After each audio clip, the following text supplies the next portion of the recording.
The objectives for this conference have been to identify ways to advocate for more inclusion and participation and meaningful engagement, to be able to create platforms for young people to not just voice their opinion, not just come up with ideas, but be able and feel that they are ensured they will be able to implement those ideas and those ways forward.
I wish to remind the young people of Africa that solutions for African problems shall come from nowhere else except from the Africans themselves. In our country, we say, Nyika ino wakwa neve nevai. This means a country, translated into a country, is built by its citizens. This is your time to secure our future, deliberate with the purpose of on how we can better support, better promote, and invest in you by advocating for stronger and inclusive policy formulation while sharing best practices to strengthen collaboration and accountability mechanisms.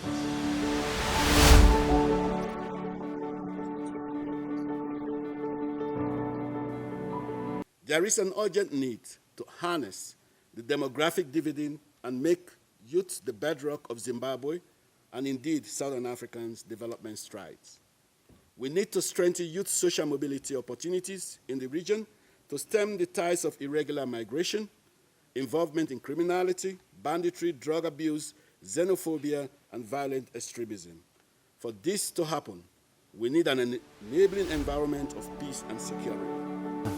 We are looking into how we can change the mindset of the young people, change the mindset of the society in taking responsible action, particularly as we are resetting.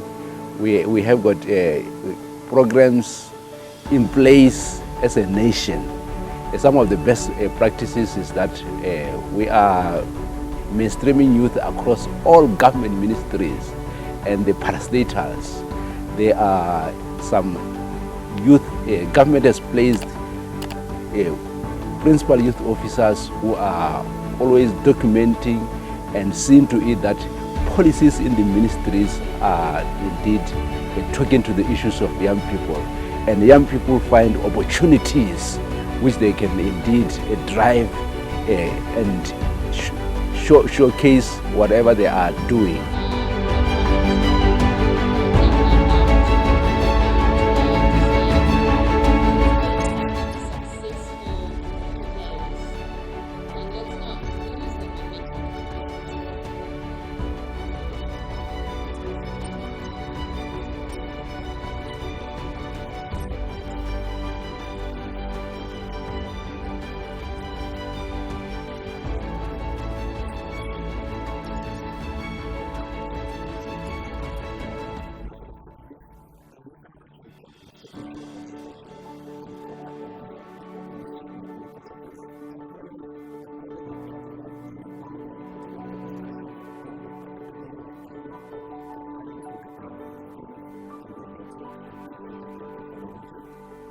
because if there is no climate of peace in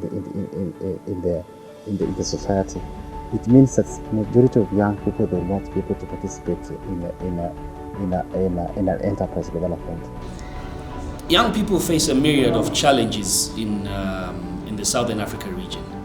And, in the context of, new and emerging threats is one of the key issues that is worsening the situation. And when we talk of new and emerging threats, we're talking of issues, let's say, of, the rise of violent extremism within the region, which was never much of an issue in our region, although we saw it coming. But we've been, I would like to think we've been a bit slow to react in terms of, community capacity building, and even from a policy level. Yes, we have some policies that are at regional level that we've put through, but we need to move fast in implementing them because it's fast catching up and gaining ground. Young people on the continent are often thought to be recognized based on the demographic advantage that they have. And in several meetings like this, you hear statistics of 60%, 70%. But what I want to add here is that young people should not be taken into that cognizance, that place of importance, simply based on the numbers. I think the fact that they have the lived experiences, the fact that they're able to interact more aptly with technology, the fact that they're able to evolve with contemporary ICT solutions, put them in the driving seat of seeking solutions even in the arena of peace and security.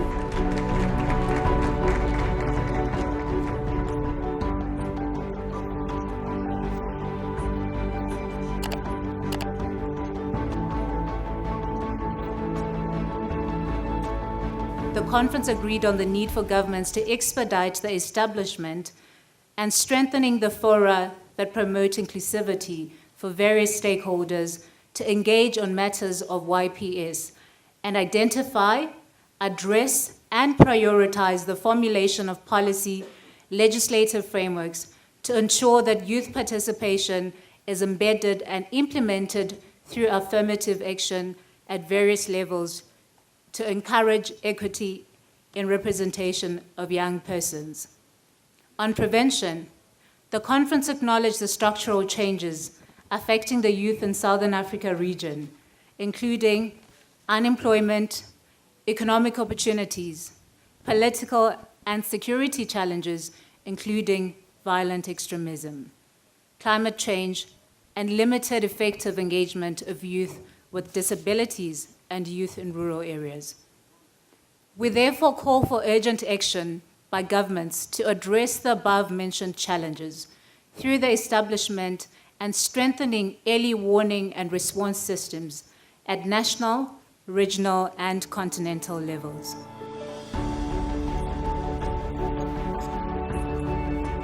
This conference has been absolutely exceptional. It certainly met my expectations and in many cases surpassed it. The power of partnership was really more than exemplary.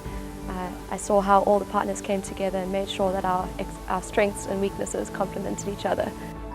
We grew as young people who are taking up various leadership position roles to represent other young people who are voiceless. Those of us who have a voice, I felt the conference really empowered us, and gave us means and ways to be able to use the platforms that we have for those who don't have a voice or the opportunities to engage at such high-level spaces. So it was also another great opportunity for us to be able to synergize our work and take some good practices from what they are doing and also share what we are doing as a nation. What I like during the conference is the group work, the different group works. For the group works, what brought up is we got the ideas from people of different countries, of different group ages also, because there was youth, there was delegate from a ministry. So we got the views and ideas of all these people. And then one thing that also came out in this conference is that economic stability is one thing that is very essential in enhancing peace and security. So one thing that I would want to see going forward with the conference is to not just have government and regional economic communities, but also rope in the private sector.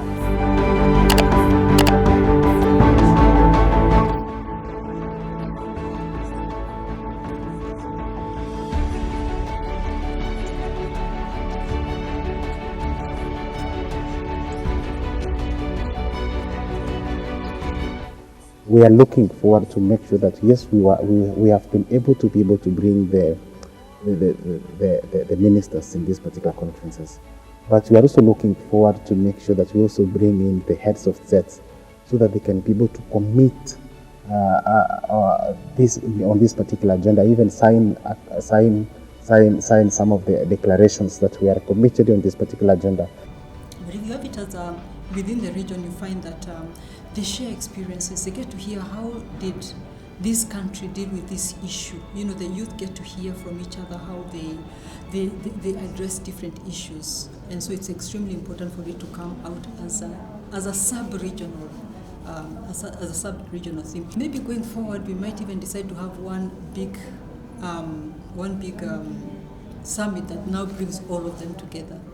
But that's the juries. We'll see as we continue this. So I think for us, what comes next is to see how we can continue to support COMESA and the AU as they work with the member states towards realizing our dream of national action plans in every African country.